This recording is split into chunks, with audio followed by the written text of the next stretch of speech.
generasi yang baik. Sebagaimana permohonan Nabi Ibrahim, selain soleh, dia juga harus muslih. Halim itu selain soleh, harus muslih. Itu perintah Quran, itu perintah agama.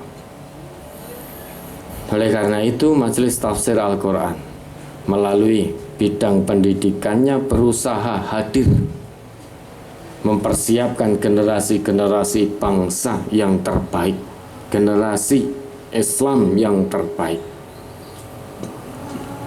Tentu banyak tantangan dengan kemajuan zaman. Zaman boleh berubah, zaman boleh maju, tapi nilai-nilai pendidikan yang ada di Majelis Tafsir Al-Quran tidak boleh berubah. Generasi boleh berganti,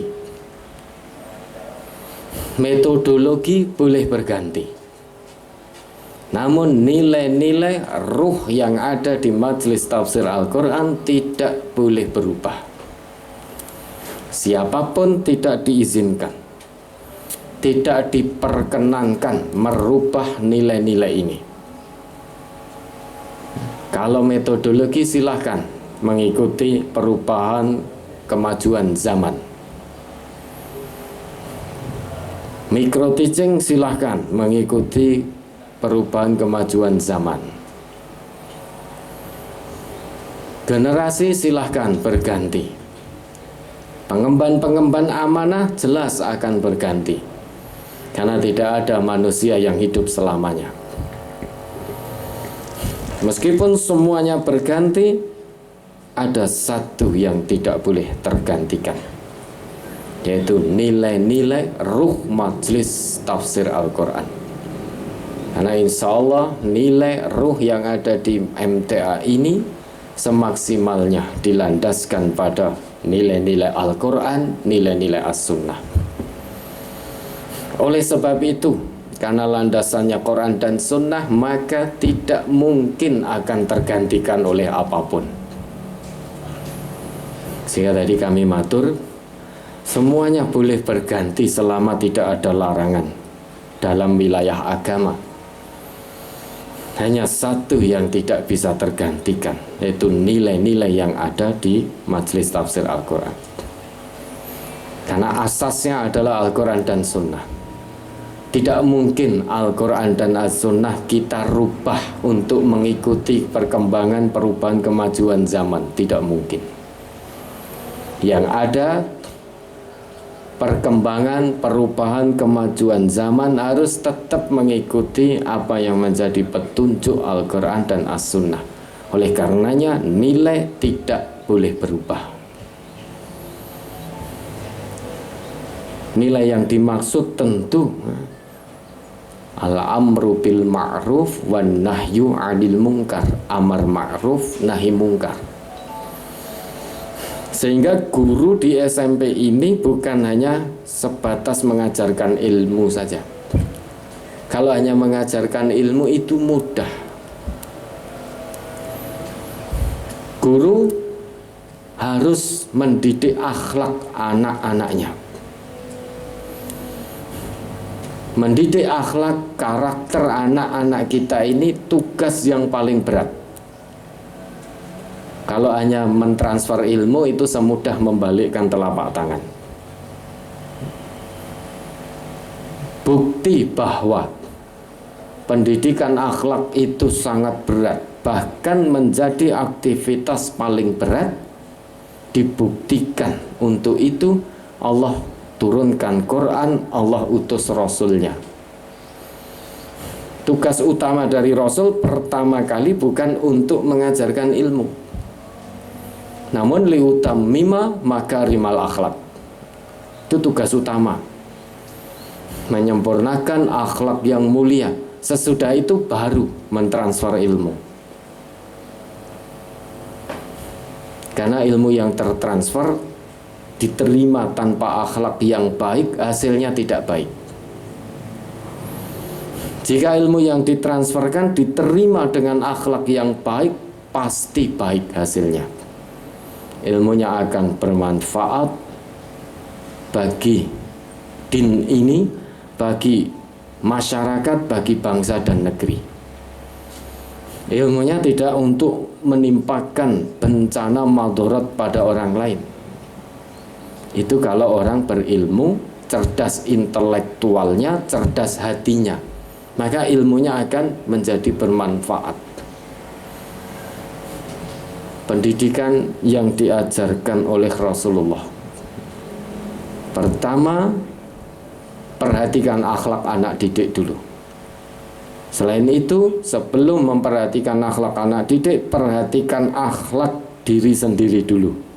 Karena kita sebagai pendidik, bukan sebagai pengajar. Kalau hanya pengajar, sudah pagi datang, kemudian ngajar di depan, waktunya pulang, selesai. Itu pengajar.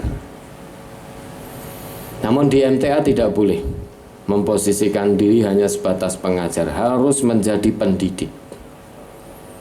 Pendidik itu datang disiplin, intidham. Jadi datang disiplin. Kemudian setelah itu memperhatikan akhlak anak didiknya. Setelah itu mengajarkan ilmunya. Nanti ketika sudah di rumah, sepertiga malam bangun mendoakan anak didiknya. Itulah pendidik. Nah, sekarang pertanyaannya, sudahkah kita sebagai guru di SMP ITM MTA setiap sepertiga malam secara istiqomah kita bangun bermunajat kepada Allah, mendoakan kebaikan anak-anak didik kita ini? Kalau itu belum dilakukan oleh kita semua, pengemban amanah kependidikan di MTA, berarti kita baru sebatas menjadi pengajar, belum menjadi pendidik. Padahal yang paling penting dalam Islam adalah pendidik, pengajar sesudahnya. Maka kita kenal istilah at-tarbiyah wa ta'lim, pendidikan dan pengajaran. Bukan at-ta'lim wa tarbiyah, bukan pengajaran dulu baru pendidikan, bukan. Kalau pendidikan ini berarti adab, pendidik berarti akhlak, pengajar berarti ilmu. Dalam Islam dikenal al-akhlaq qabla al-ilmi, al-adab qabla al-ilmi, akhlak adab sebelum ilmu. Nah, ini nilai-nilai ini tidak boleh berubah.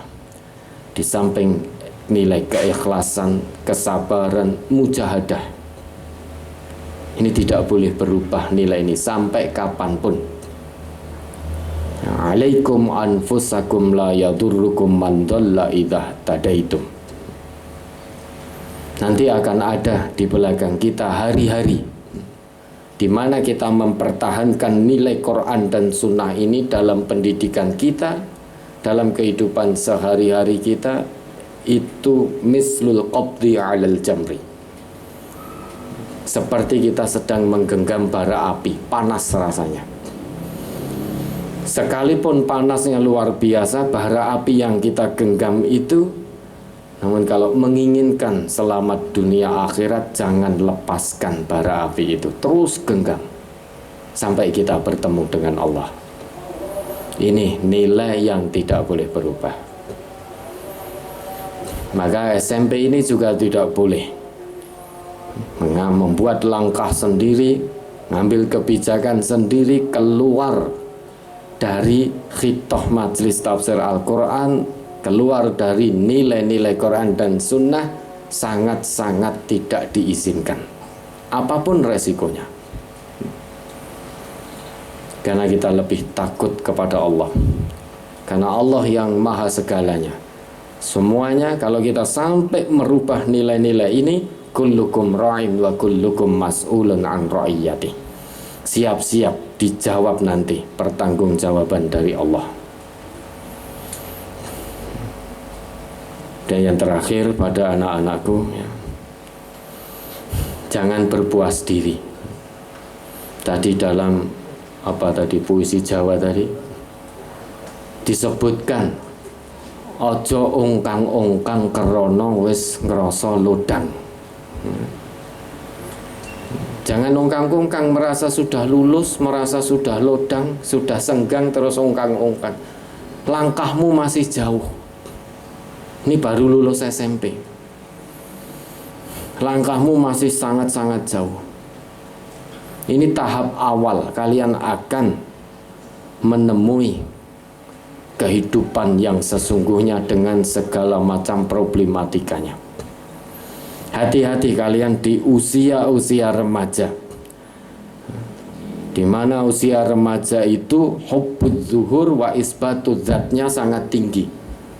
Ingin muncul, ingin dinilai, ingin menunjukkan jati diri, eksistensi diri. Anak-anak seusia ini kan biar dikatakan dia punya jati diri, dia punya eksistensi diri. Seusia kalian ini banyak kesana kemari dengan pacarnya. Biar apa? Merasa loh aku wis gede punya pacar. Nek ra duwe pacar ora padha karo koncone. Tidak, jangan takut dikatakan jomblo, jangan takut. Ya. Apalah artinya punya pacar setiap hari kulaan dosa. Maka tidak perlu silau dengan pergaulan-pergaulan bebas seusia kalian. Tidak perlu silau. Jangan kepingin enaknya tidak seberapa, dosanya di neraka selama-lamanya. Naudzubillah. Hidup kita di dunia ini anak-anak hanya sebentar.